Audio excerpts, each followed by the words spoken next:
this way. Really? Out. I'm having company. Ooh. And la la.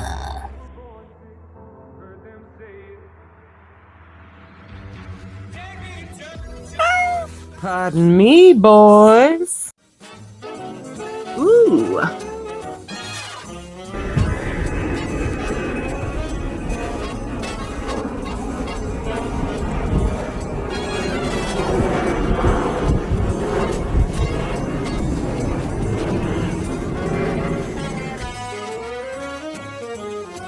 Introduced in 1941 and serving in every theater of World War II, the North American B-25 Mitchell posed a formidable image both on the ground and in the skies. With a crew of 5, a length of 52 feet, a wingspan of 67 feet, a height of over 16 feet, with a cruising speed of 230 miles per hour, armed with guns, hardpoints, carrying a torpedo, rocket racks for 5, and bomb capacities. The B-25 bomber surely was a flying fortress.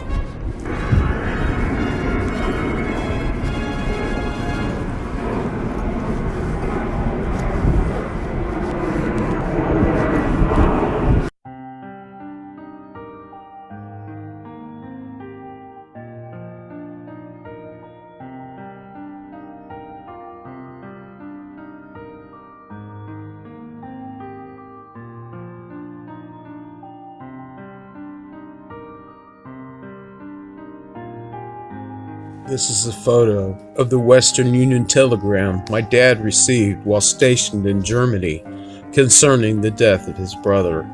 The urgent message read, "Fly back whatever the cost. Borrow from Red Cross or the Air Force. Will reimburse. Answer your mother and Walt," which was my grandfather. Besides affecting me on a personal level, as I just explained, another reason that I find truly ironic and remarkable is that on January 31st, less than 2 months before my uncle crashed, another B-25 Mitchell bomber took off domestically and was never seen again. Not even parts of it were recovered.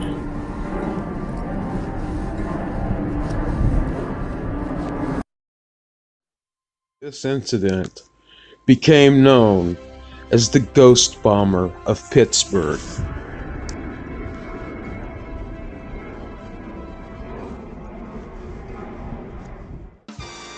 Six crewmen boarded the bomber as it took off from Nellis Air Force Base in Nevada on its way to Olmsted Air Force Base in Harrisburg, Pennsylvania.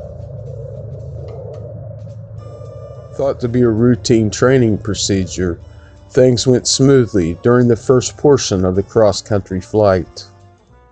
With the plane making scheduled refueling stops at Tinker Air Force Base in Oklahoma and Selfridge Air Force Base in Michigan, there was no reason to suspect that there was anything amiss at all. Indeed, it would have been a picture-perfect run if it weren't for what would happen next.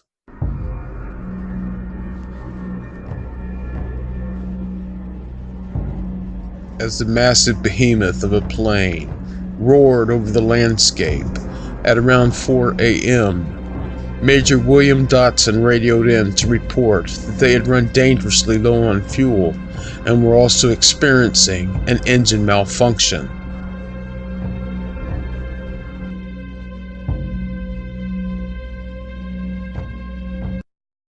The fuel situation was dire enough that Dodson was forced to make an emergency decision.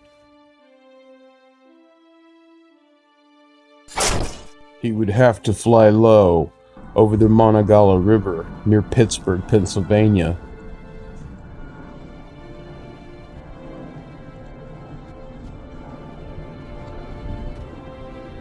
A rather dangerous move, as the plane would be buzzing the Homestead High-Level Bridge.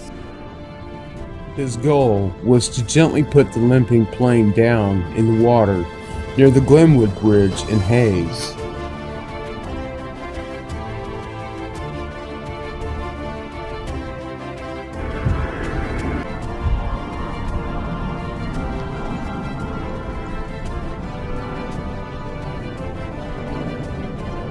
Hundreds of people heard the thunderous roaring of the bomber and went outside to witness the spectacle.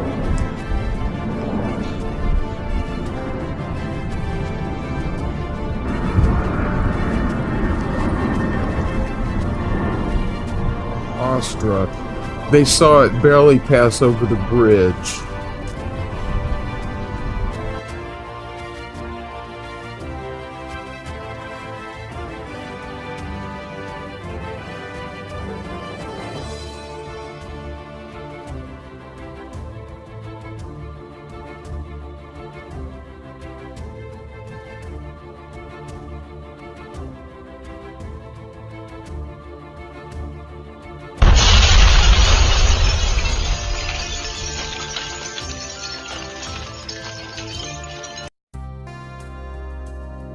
All 6 of the crew members initially survived the crash, and rescue efforts were immediately launched to fish them out of the river, but they were on borrowed time as the freezing waters threatened to kill the survivors as their mortally wounded aircraft rapidly sank.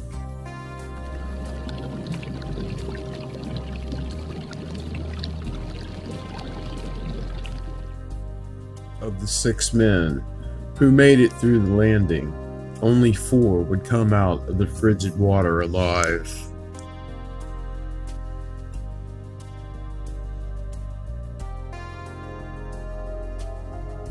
Captain John Ingram and Staff Sergeant Walter Susie drowned after a bid to swim to shore.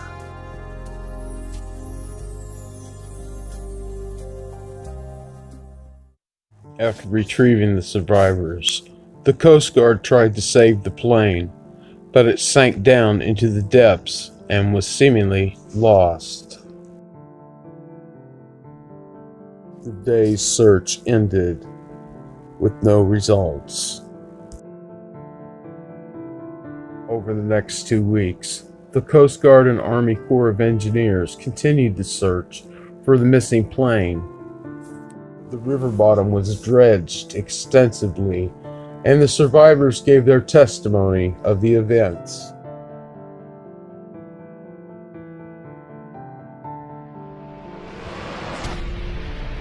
Indeed, the mysterious B-25 has not been seen since, or any trace of it. It's as if it had been swallowed up by the river itself. But how does an entire B-25 Mitchell monster of a bomber just go missing in a river?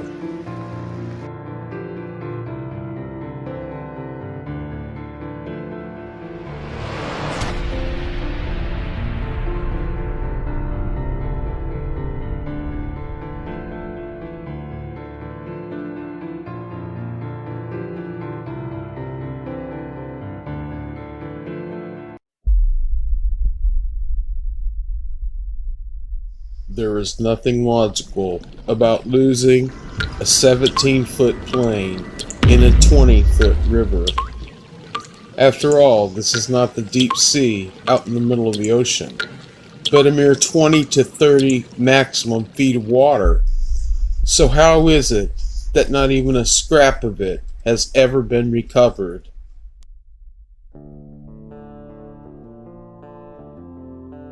More modern attempts have been made to try to find the Ghost Bomber from 1956. Everything from rescue divers to advanced sonar equipment have turned up nothing in this relatively small body of water.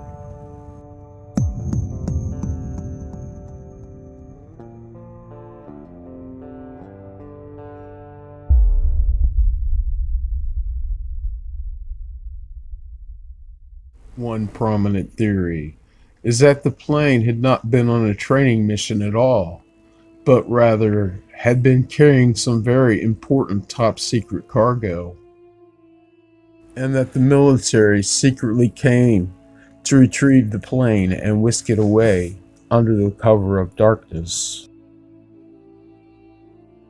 Several witnesses came forward in the days after the crash. Mysterious black barges converged on the scene.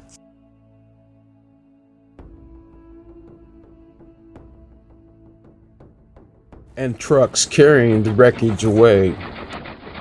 A tugboat captain who helped with the search efforts also came forward to claim he had seen a barge carrying the plane off down the river, and said that he had been warned by an unidentified caller never to say a word.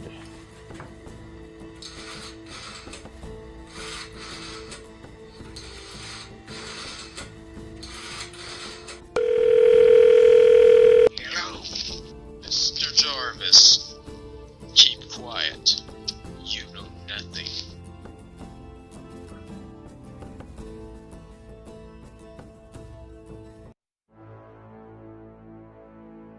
Hundreds of soldiers descended to the crash site and closed the river. They guarded the banks of that river while barges come in and pulled the bomber to the surface. The plane was then offloaded to the railroad cars, where it was taken to one of the local steel mills here and melted down. That's what happened to it.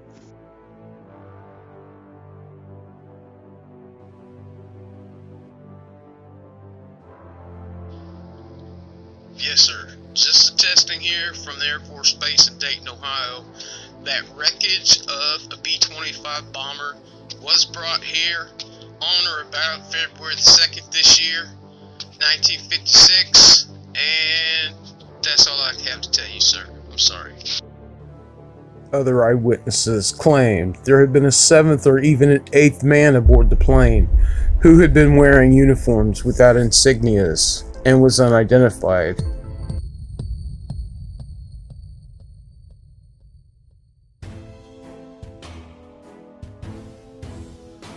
Who or what this theoretical cargo could have been, and why the military would want to cover it up, is all anybody's guess. Some ideas have included that it was a dangerous biological agent, some deadly chemical, nerve gas, or radiation, a nuclear weapon, or even spies. Knowing the plane had been coming from Area 51 territory and Nellis Air Force Base, conspiracy theories of all kinds run rampant that it could have been carrying a UFO or alien bodies.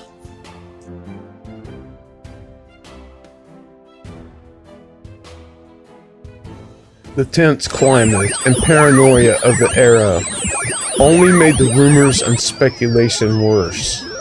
But in the end, no one really knows what was on that plane.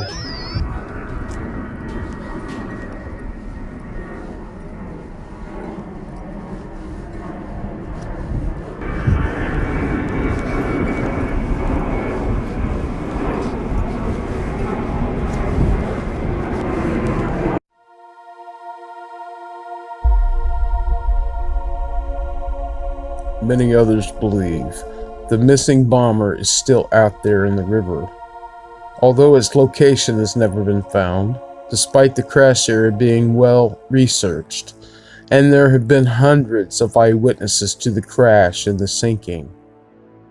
One idea has been that the plane fell into a hole or gravel pit on the bottom of the river, which effectively swallowed and concealed it as silk covered the remains. Though this may be true, the fact is that no one has managed to locate it despite numerous searches by various organizations, privately funded individuals, who have used cutting-edge sonar equipment and underwater mapping to scan the entire area through the decades.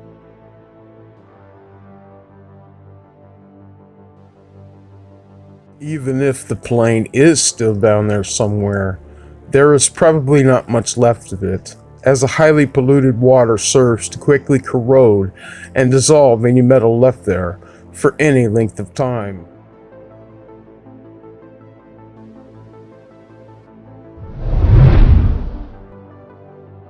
Whether the lost plane is there somewhere or not, it is remarkable that something so big could go missing so completely in such a confined area, and that the search and discussions go on. What happened to this plane? Where did it go? Was it really whisked away by the government and covered up? And if so, why? And what could have been such a precious cargo to make that necessary?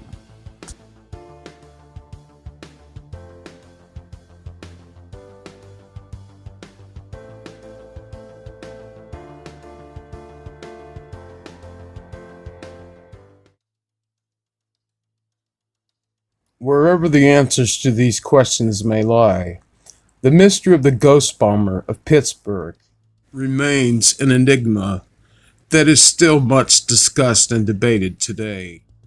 As for my own uncle's crash, I face the fact that I'll never know exactly what happened to him and his passenger that day. When witnesses say the plane exploded into a burst of flames, with wreckage scattered up to 500 yards from the site of impact and in the water.